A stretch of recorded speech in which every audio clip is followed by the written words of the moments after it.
Biz oған bir жақсы нәрселерді жіберген кезде мәнуа дейді Алла Тағала. Бермейді дейді, қараңыздар. Бірден жаңағы нәрселерді айта кетеді дейді, қараңыз. Сараңды қосылап, мен негізі мектепті Қызылға бітірген едім. Мектепті негізі 5-ке оқыған. Мен негізі тілім жақсы не қылады. Мен сауда қылған кезде мынау адамдар тілге тосып қоямын деген нәрсе, сондай нәрселерге дейін айта бастайды адамдар. Жан дүниелеріміздің жамандықтарынан, істеп қойған істеріміздің кесірінен оған сыйынамыз. Ол кімді тура жолға салса, оны адастырушы жоқ. Ал кімді адастырса, оны тура жолға салушы жоқ.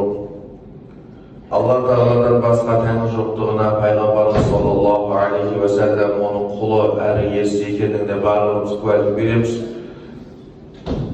Және де ардақты пайғамбарымыздың отбасына, әулетіне, сахабаларына, оның жолынан ihsanмен ерген үммет Мұхаммедке Алла Тағаланың рахмын, берекесін, жақсылықтарын және бүкіл сәттіліктерді тілейміз. Ассаламу алейкум, құрметті жамағат. Қасиетті жұма күнінің құрметіне сіздерге көкейлеріңізде қандайдыр бір жақсы ниеттеріңіз болса, хайырлысымен нәсіп етсін.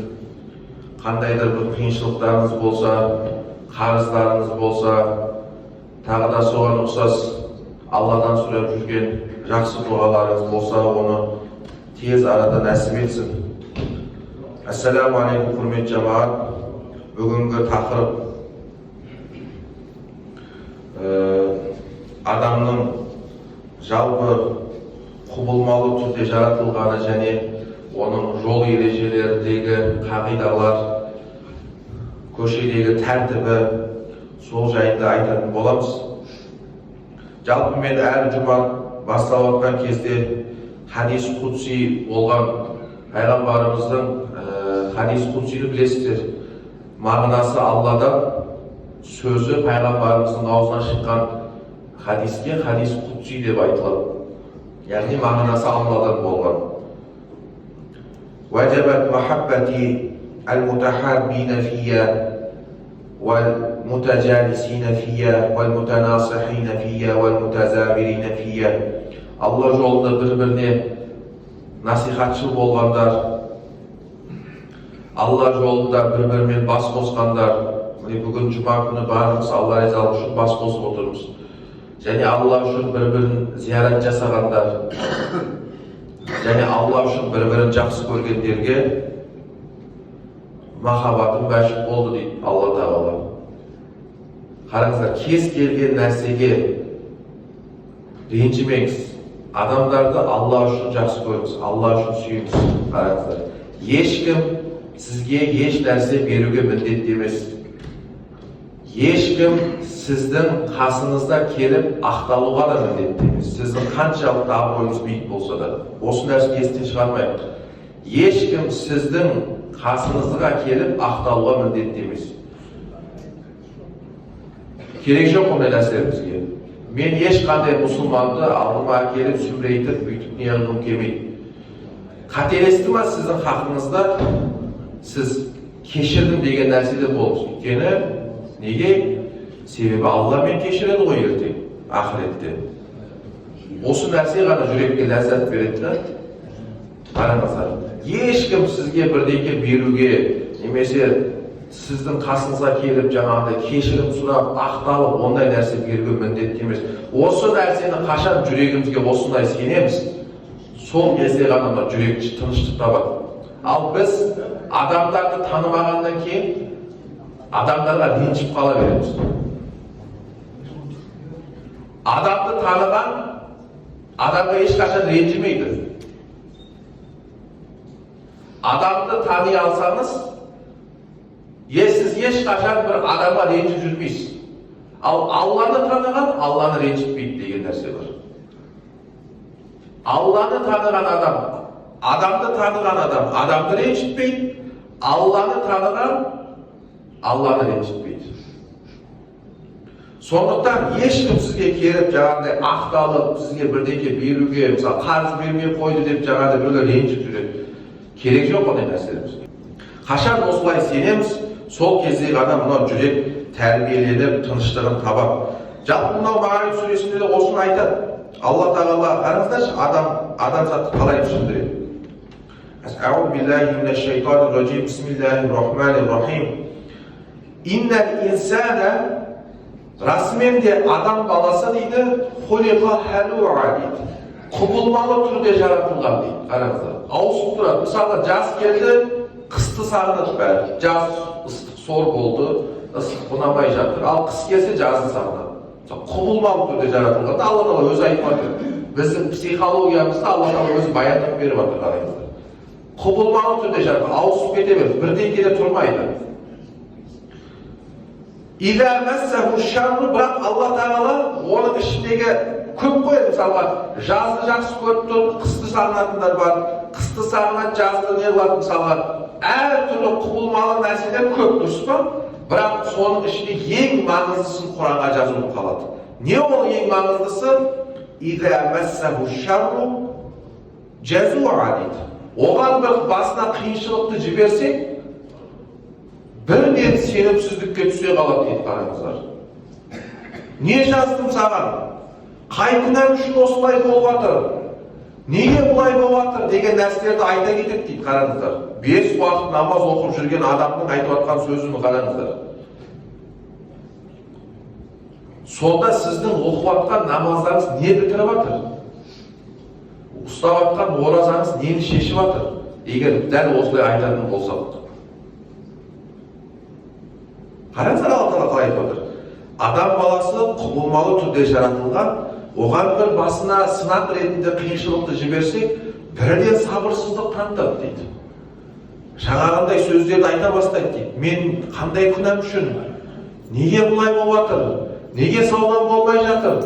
Неге ісім жүріспей жатыр? Осылай сабырсыздық танытады дейді. Кейін, енді қиыншылық жалғаса бермейді, дұрыс па? Қиыншылық болады. Ер адамның басына қиыншылық келеді. Алла тағала адам атаны жаратқан күйінде емтихандан өткізген, қараңыздар.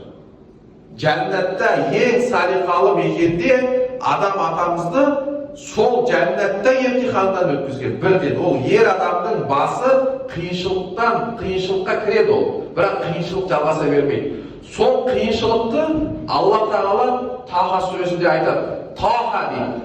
Ей жігіт деген мағынаға келеді. Пайғамбарға түсіп жатыр ғой. Сонымен қатар Хазіреті Омар осы аяттарды оқып иман келтірген. Ей жігіт, яғни Хазіреті Омарға да сөйлеп жатыр. Хазіреті Омар өзінің қоғамының ең жігіті. Мә әнзәлнә алейкәл Құр'ана литашқа. Біз мына Құранды саған бір қиыншылық ретінде түсірмедік дейді Алла тағала, қараңыздар. Саған бір мына Құран келген кезде, мысалға біз айтамыз ғой, сабырлықтан пара берме, мысалға бір кейбір жұмыстар бар, пара берсең кіріп кетесің, бірақ пара бермесең кіре алмайсың. Сол кезде не істеу керек? Сабырлылық таныту керек. Осы Құранмен істеп жатсыз, өміріңіз бір қиыншылық болып кеткен сияқты, қиынға айналып кеткен сияқты, іс бітпейтін сияқты. Біз мұна соны айтып жатыр Алла тағала. Біз мұна Құранды саған қиыншылық ретінде түсірмедік дейді Алла тағала. Яғни біз бұл Құранды сен бақытсыз болуың үшін түсірмедік дейді пайғамбарымызға, қараңыздар. Яғни Құран не үшін түскен? Мұсылмандар бақытты болу үшін түскен. Сол бақытсыз, сол жаңағы қиыншылықты сен бақытсызбын деп ойлап қалма дейді. Ей жігіт, біз бұл Құранды саған сен бақытсыз болуың үшін түсірмедік. Қиыншылық кезінде мен бақытсызбын деп ойлап қалма деп отыр, қараңыздар. Алла тағала сынақ ретінде түсірген. Соны айтып жатыр. Енді осы қиыншылық болады, бірақ қиыншылық жалғаса бермейді. Өз адам баласының екі киімі болу керек дейді. Алла тағала Құранда айтады. Сабыр киімі, шүкір киімі. Сіздің гардеробыңызда екі киім болу керек. Ең маңызды киім бұлар. Қиыншылық келген кезде сабырлылық киімін киіп аласыз. Қараңыздар. Сабырлылық танытасыз. Пайғамбарлар сабырлылық танытқан. Алланың жолы осы. Алла сабыр етіп жатқанда сіз қайда барасыз сабыр етпей? Алламен бірге сабыр етуді үйрену керек та. Мысалы пайғамбардың өміріне қарайықшы. İslam endi келген кезде өте көп қиыншылық көрді сахабалар. Азаптады оларды. Күннің жаңа ыстықтың астына жатқызып қойып, Билалды мысалы үстіне тас не бастырып жаңағыдай айтпаймын саған басқа нәрсеге сенемін деп. Билал не деді? Ахадқа ғана сенемін деді. Басқа нәрсеге сенемін деп айт. Ахадқа ғана сенемін дейді. Ал Ахад деген Алла Тағаланың есімі. Ол өзіне сондай бір не қылып алған, принцип қылып алған. Ахадқа ғана сенемін.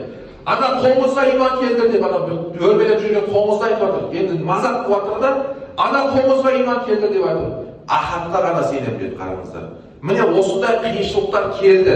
Осындай қиыншылықтарды сіз бақытсызбын деп ойлап қалуы мүмкін да, мысалы мұсылмандар. Бұл бақытсыздық емес. Біз бұл Құранды сен бақытты болуың үшін түсірдік деп отыр, қараңыздар. Міне осы қиыншылықты бойыңыздан алып тастап, қой енді осы құлыма бір жеңілдікке шығарайын, осы құлымды бір нығметтерге бөлейін деп, біз оған бір жақсы нәрселерді жіберген кезде, мәнуа дейді Алла Тағала, бермейді дейді, қараңыздар. Бірден жаңағы нәрселерді айта кетеді дейді, қараңыздар. Сараңды ұстап, мен негізі мектепті қызылға бітірген едім.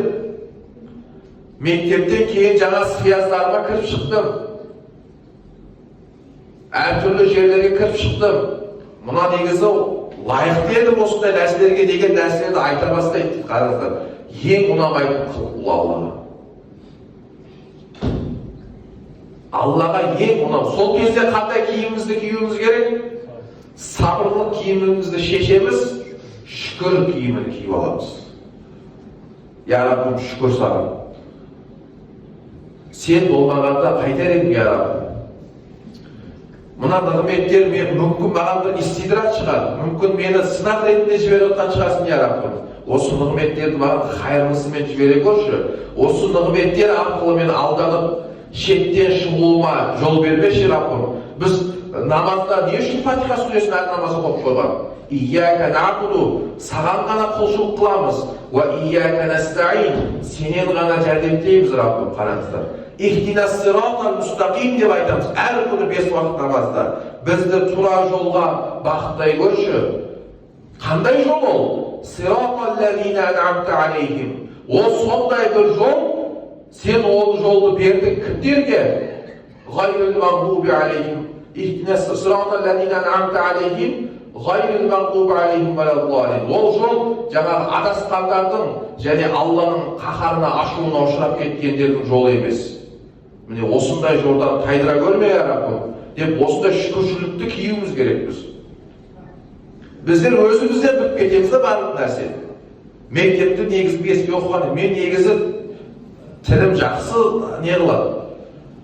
Мен сауда қылған кезде мынау адамдарды тіркеп тосып қоямын деген нәрсе, сондай нәрселерге дейін айта бастайды адамдар. Егер Алла Тағала сол ісіңізді жөн келтірмесе, сіз бір ручка да сата алмайсыз. Міне адамзаттың құбылмалы түрін Алла Тағала айтып отыр. Біз оның басына біз емтихан ретінде бір қиыншылықты жіберсек, бірден сабырсыздық танытады. Ал сол емтиханнан кейін қой осы құлымды бір нығметке бөлейін деп бір жеңілдік кезеңіне шығарып нығметтерді жіберсек, ол бермейді дейді, қараңыздар. Пайғамбарымыздың заманында да сондай сахабалар болды, оның арасында бір 200-лер болды, мүшриктер болды, жаңағындай өзін мұсылманмын деп көрсетіп жүрген 200-лі мұнафықтар болды. Солардың бірін Алла Тағала мысалға келтіреді Тәуба сүресінде.